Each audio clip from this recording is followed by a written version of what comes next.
Hello class, today we are going to talk about Z-index, the CSS property that allows us to define which HTML elements can overlap the others. So what does that mean? That you could have elements, they could be images, they could be structures, they could be words, but you want these elements to overlap each other, that is to go on top of each other, and you can use Z-index as a CSS property to define this. That's what we are going to look at. We can save these pages of ours, and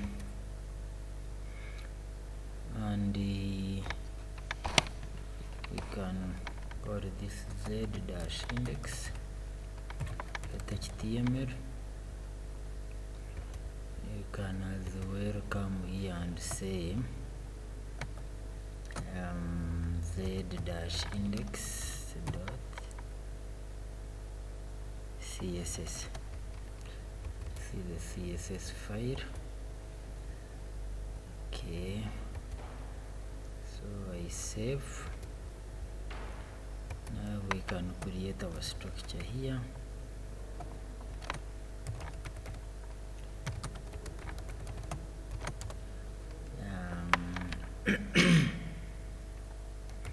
HTML, we have the head, title, Z index, meta, tf-8, we link,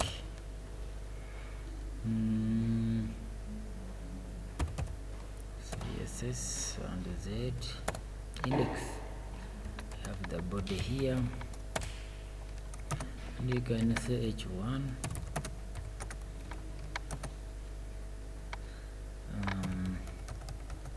understanding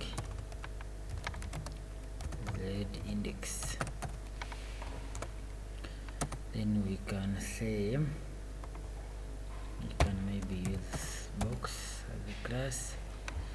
Then we want to see how you can make three items overlap each other. Okay, how can you make three items overlap each other? Box. Then we have ID. This could be bb1, and we can change this to 2. By using box, we might want to affect them, group them the same. We could use maybe a wrapper here.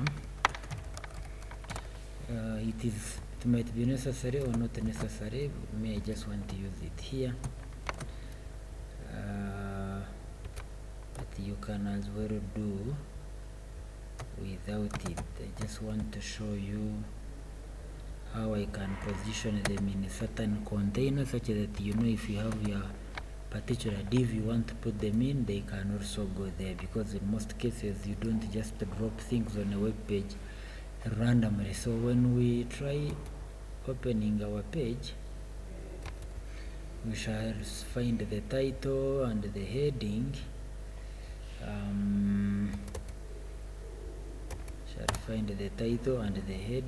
That can load. Then we focus, for example, the wrapper. Can look at the wrapper and we say width. Can say width is about let's say 400 pixels. Height is about 300 pixels.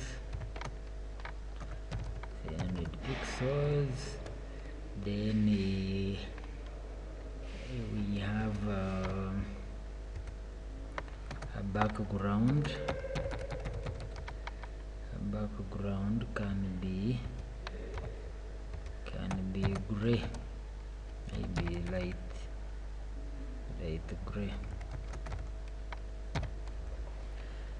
So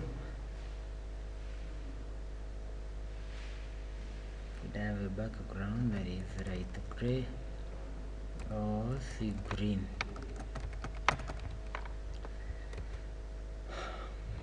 So now when we refresh our page here, shall have created a box like this.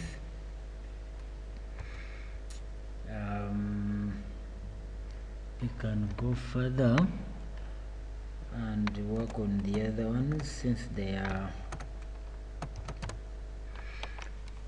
they are separated or can be identified by their IDs. It is better we pick them properly like that. Then we can also width could maybe be 300 pixels. Okay, then the height could be 200 pixels. The background could be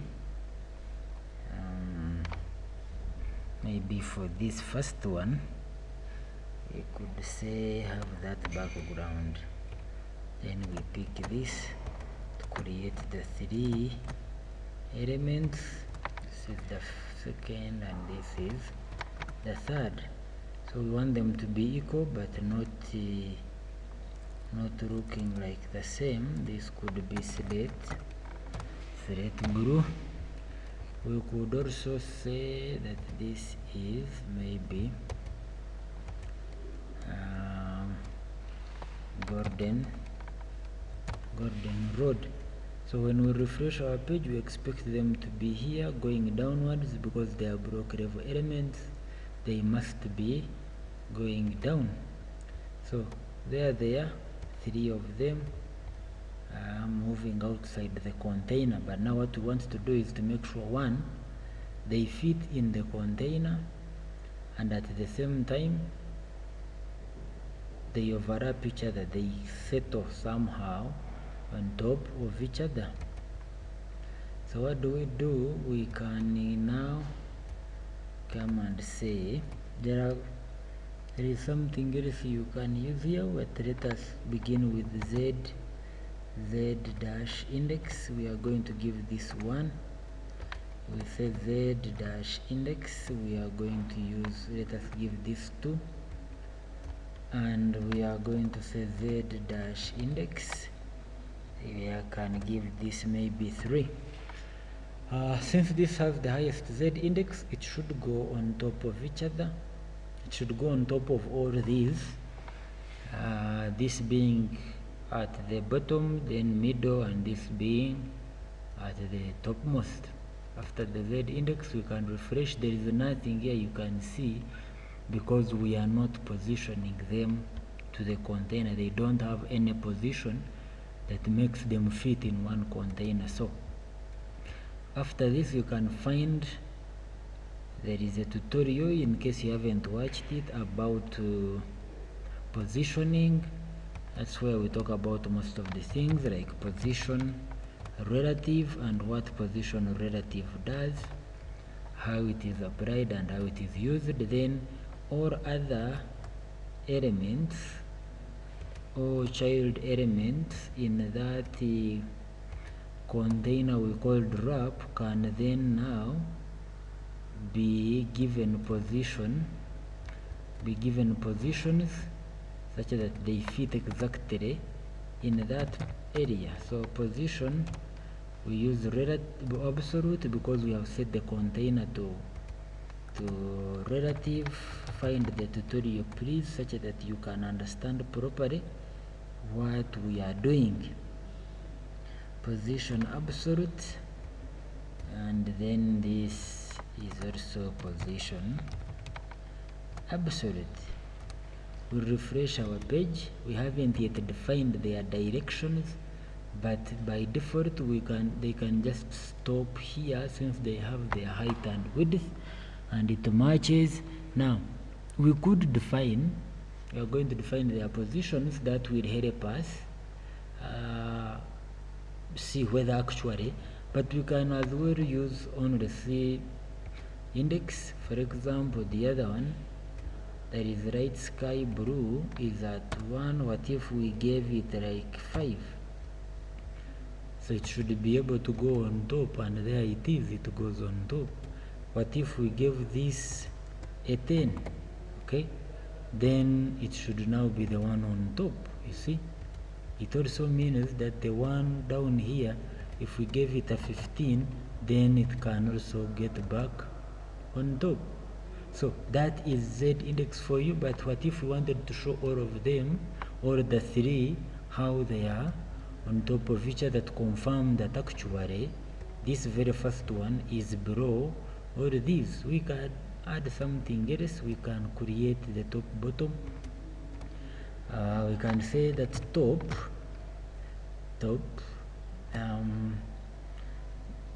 move from the top. Please find the tutorial about positioning.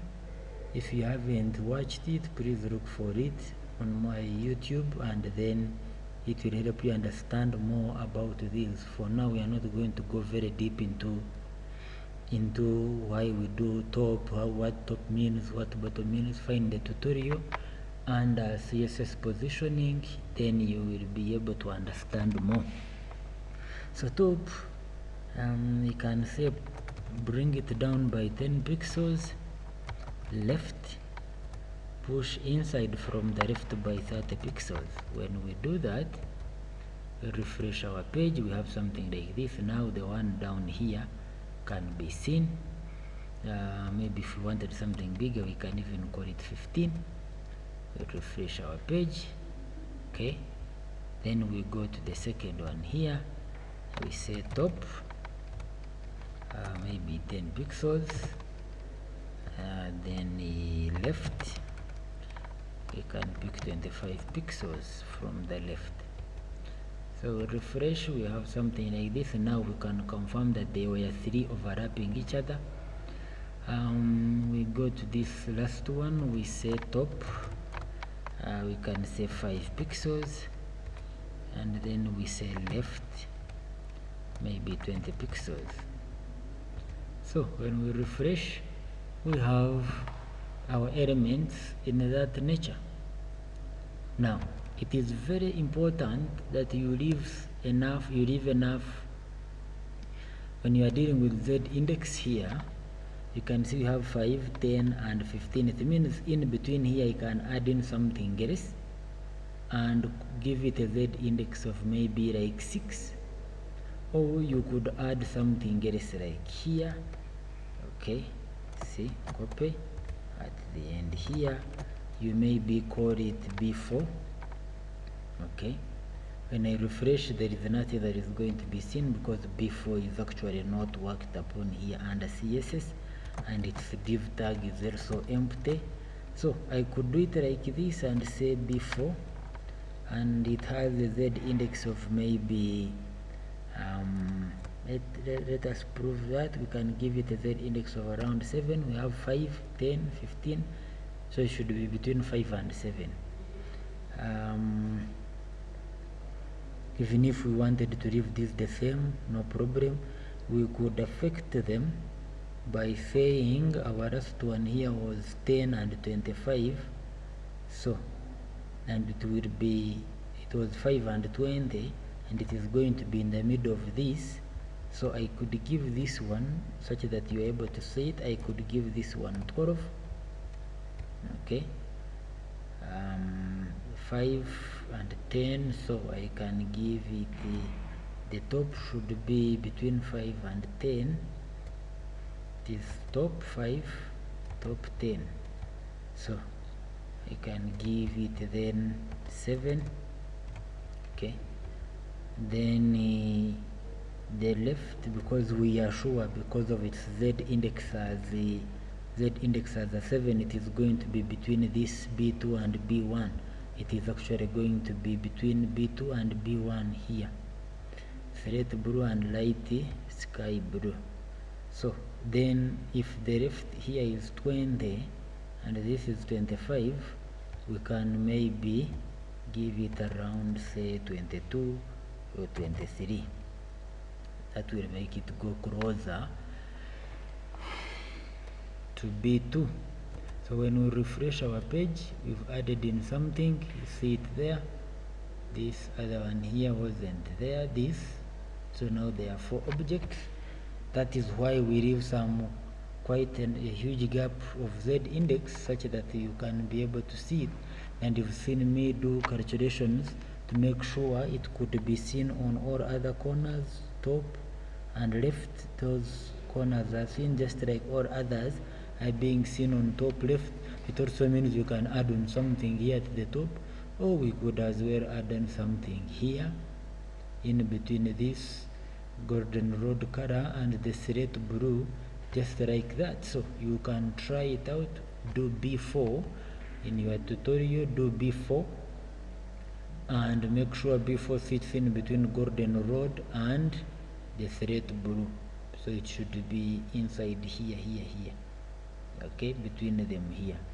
So this is Z index, and after doing that, if you like, you can now remove the background.